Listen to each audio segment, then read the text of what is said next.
Evangelho de Tomé. Nota essas palavras que eu vou compartilhar contigo.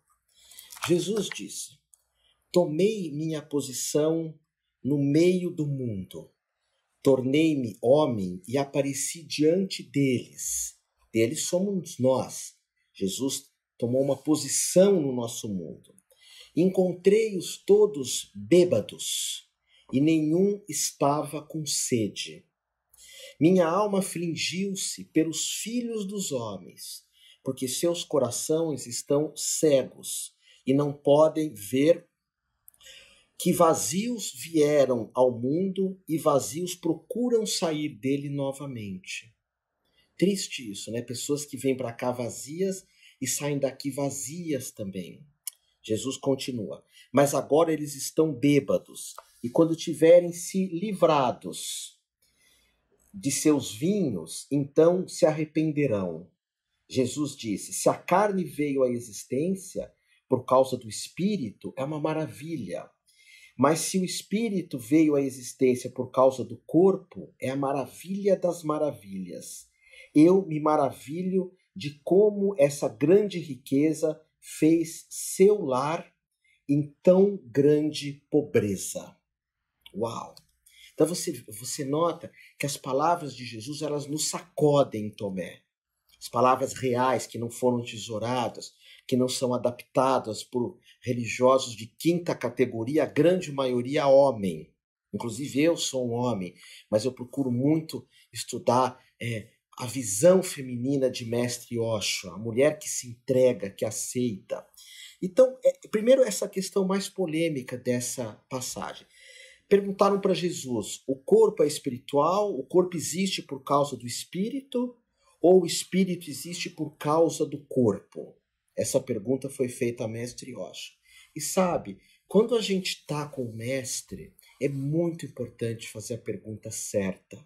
Muito importante.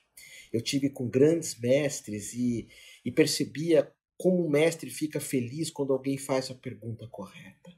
Olha essa pergunta que foi feita para Osho. O corpo existe por causa do espírito ou o espírito existe por causa do corpo? E Jesus diz: se a carne veio, a existência por causa do espírito, isso é uma maravilha. Isso é uma maravilha. E aí em outra passagem Jesus diz: o teu corpo é o santuário do divino, é o sanctum divino. Cuida do teu corpo, se alimenta bem, se exercita, respira direito, seja simples, esteja perto da natureza. Isso eu recomendo para todos que estudam terapias comigo. Faça teu yoga. E em um outro momento ele diz: mas se o espírito veio à existência por causa do corpo, isso também é uma maravilha. Ele não nega nenhuma. Ele não nega que o corpo pode existir por causa do espírito e não nega que o espírito pode existir por causa do corpo. A gente costuma falar assim: eu não sou meu corpo, eu sou uma alma, um espírito. E Osho jamais falaria um discurso tão simples. Ele fala que o corpo tem que ser cuidado, a alma tem que ser cuidada. Essa união é abençoada. E ele fala, inclusive, e eu me maravilho, Jesus diz, de como essa grande riqueza, que é o corpo e a alma, fez o seu lar em tão grande pobreza. O que é essa pobreza que Jesus fala? É a nossa sociedade, é o nosso mundo. Mas voltando lá para o início da conversa, Jesus diz que ele veio para cá e encontrou as pessoas embriagadas. Não só Jesus, Buda, Krishna, Mahavir, todos os grandes mestres nos encontram embriagados. Embriagados às vezes pelo exagero de Netflix, pelo exagero de drogas, de alimentos açucarados, de alimentos violentos. Encontra-nos embriagados buscando ter um palácio na Faria Lima ou buscando ter só riqueza no mundo exterior. Todos os mestres chegam nesse momento e encontram as pessoas absolutamente embriagadas. Jesus diz: eu encontrei todos adormecidos, vivendo uma espécie de sonambulismo, não notando a verdade, não notando a realidade que se apresenta. Isso é bacana nós pensarmos na nossa vida. Aonde que eu estou dormindo? O que que eu não quero ver? Será que eu estou sendo coerente com o meu coração, com a minha verdade? Será que se Jesus chegasse agora aqui, entrasse aqui na minha casa cheia de gatos, e eu falando contigo, ele não ia falar, Otávio, tu tá dormindo. E é interessante porque, mesmo nas passagens bíblicas, a gente não sabe se Jesus está falando, por exemplo, a Pedro, você dormiu, homem de pouca fé, você dormiu. Será que isso é metafórico? Será que isso é realidade? As pessoas continuam dormindo. As pessoas não veem aquilo que precisa ser visto. Hoje, a união da política com a religião é uma das coisas mais perversas que podem existir. Mais perversas. Algumas formas políticas, claro. Jesus diz assim, eu vejo que o mundo é tão maravilhoso, mas as pessoas são tão pobres. E as pessoas que invocam o nome de Yoshua para a maldade, que invocam a alma de Yoshua, as palavras de Yoshua para questões de brigas, de confusões. Uau! Que história é essa? Que história é essa? Que mundo é esse? Então, Jesus via que as pessoas estavam simplesmente dormindo. E ele propõe algo, vai para a montanha, jejua e fica em silêncio. O que ele está falando de meditação? O que ele está falando que a meditação faz a gente ver as coisas como elas são.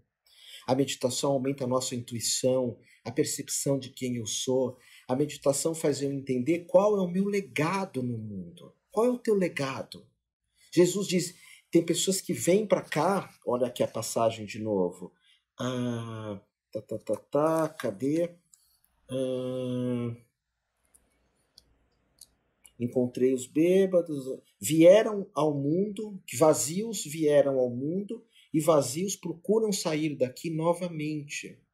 Ou seja, aqui é uma oportunidade da gente deixar um legado. Não precisa ser um legado grande, um legado de amor, um legado de gentileza, um legado das pessoas verem as coisas como elas são.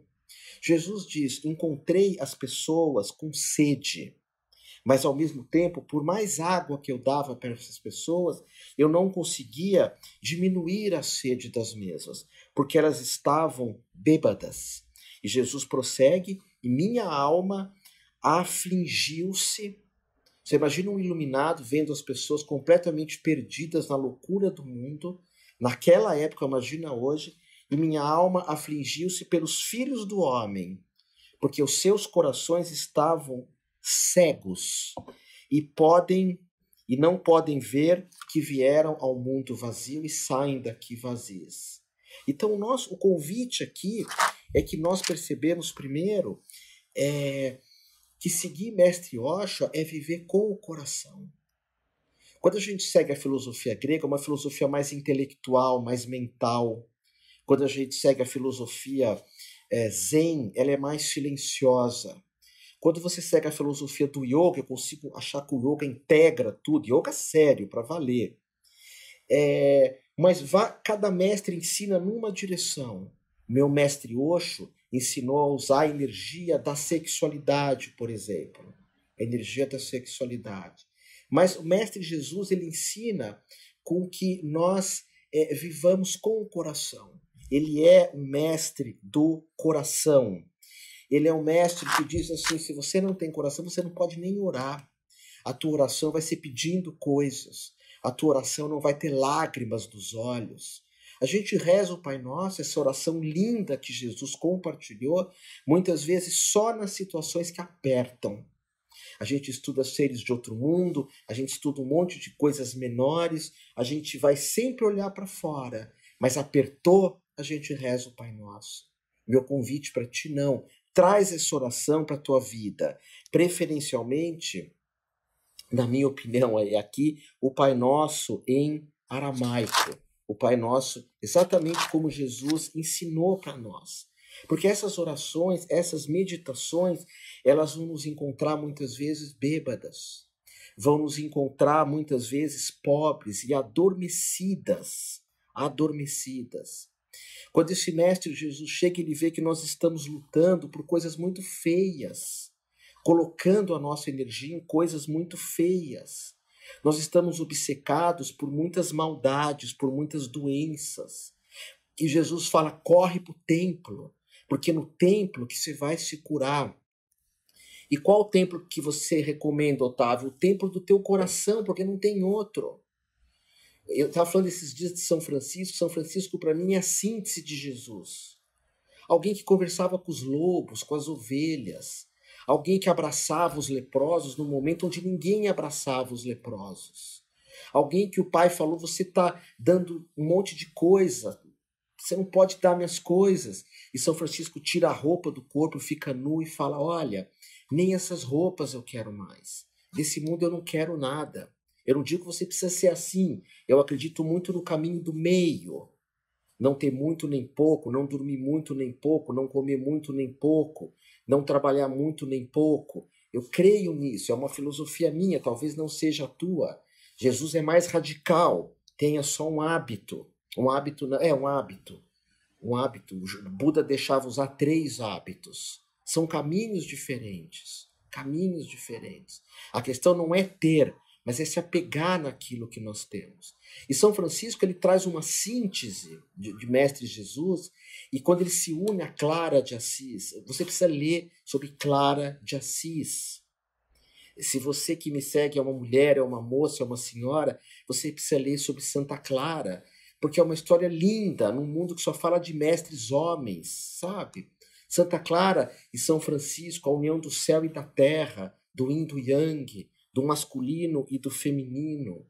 E quando a gente estuda Francisco, a gente estuda Clara de Assis, quando a gente vê Jesus, talvez se ele entrasse agora, ele ia falar assim para mim, Otávio, o que você está fazendo da tua vida? O que você está fazendo de você mesmo?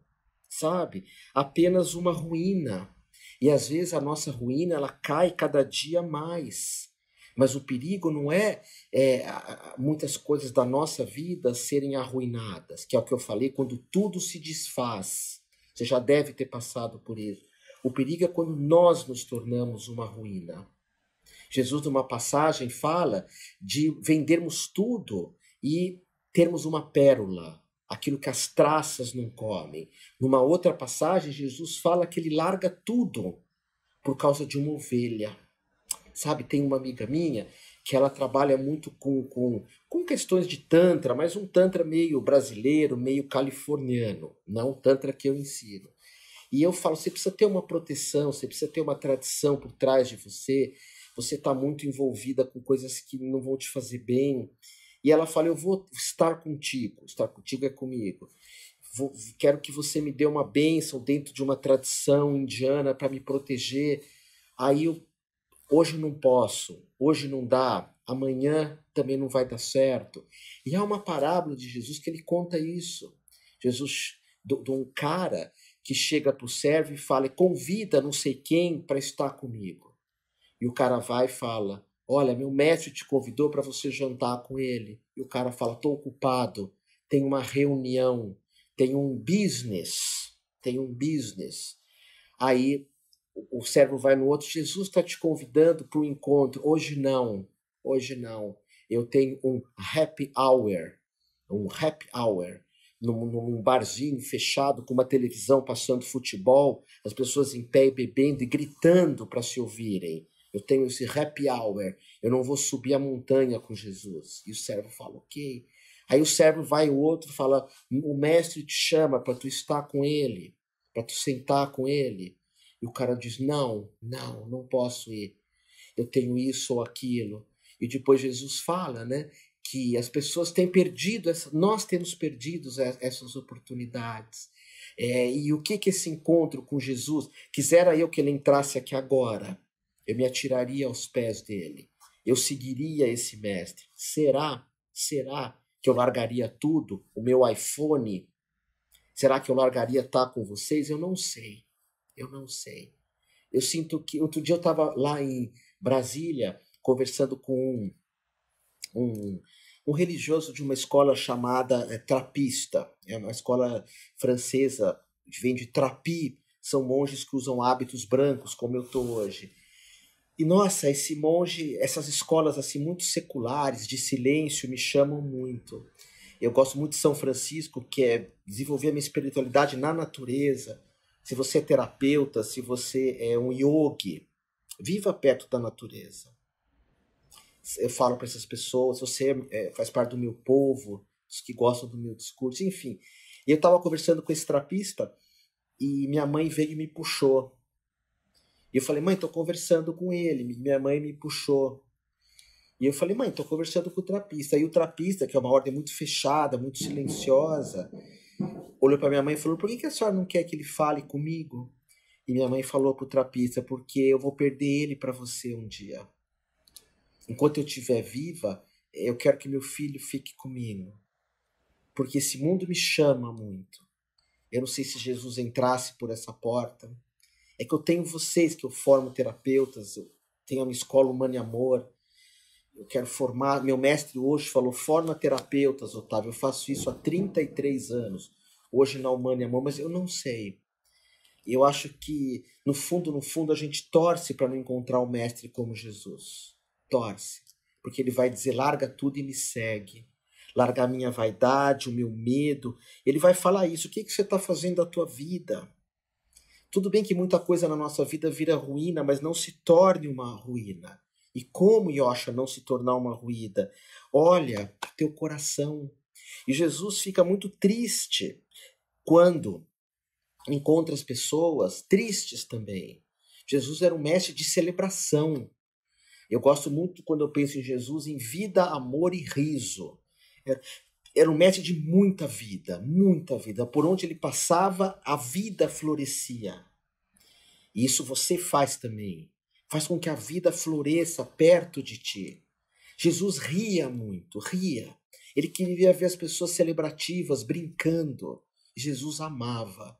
Esses são os meus 3 valores: vida, amor e riso. E é isso que Mestre Yosha compartilha conosco. Vida, amor e riso. Ok? Eu passei essas 3 mensagens de Mestre Yosha aqui, que eu sinto que se encaixa muito nesse momento, se encaixa muito para quem é terapeuta. Eu formo muitos terapeutas, essa aula é para você também, para que você possa levar isso adiante, tá bom? E eu vou passar mais uma que é curta, que eu acho incrível, sentir vontade de falar essa para ti. Sentir vontade, acho que vai ser muito útil essa próxima que eu vou falar agora adiante.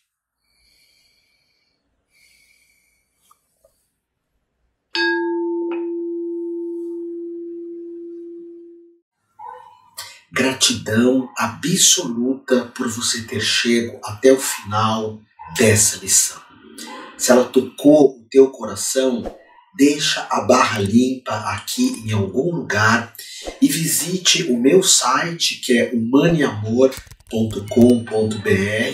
Portanto, gratidão, amor de amor e mais amor ainda a ti.